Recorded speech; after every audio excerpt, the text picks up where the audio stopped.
Just want to encourage you from the word of the Lord in the book of Acts, chapter 13, starting at verse number 2. It says, one day, New Living Translation, one day as these men were worshiping the Lord and fasting, the Holy Spirit said, dedicate Barnabas and Saul for the special work to which I've called them. So after more fasting and prayer, the men laid their hands on them and sent them on their way. So Barnabas and Saul went out by the Holy Spirit. They went to the seaport of Cilicia, and then sailed for the island of Cyprus.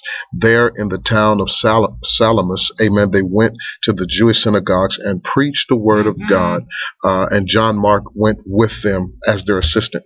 I just want to encourage you today to be led by the Spirit of God. The Bible says that after they had fasted and prayed, the apostles laid their hands on Saul and Barnabas, and then they went out by the Spirit. It's important that every day you understand where the Spirit of God is leading you, what He's leading you to say, what He's leading you to do.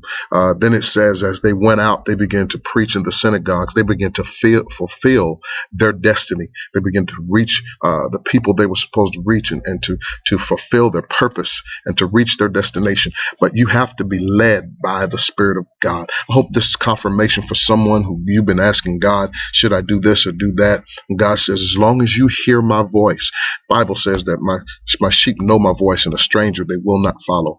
Hear the voice of God and what He's telling you to do, and then you obey Him. You walk out on that. You step out in faith in what God is telling you to do. Not what I'm telling you, not what your pastor tells you. Your pastor should confirm what God has spoken to you to do, but you step out. When God anoints you, when God puts His hand on your life, then you are to be led by the Spirit of the Lord as to what your next move is. And I promise you, if you obey the voice of God, amen, you won't go wrong. Praise God. Bless you.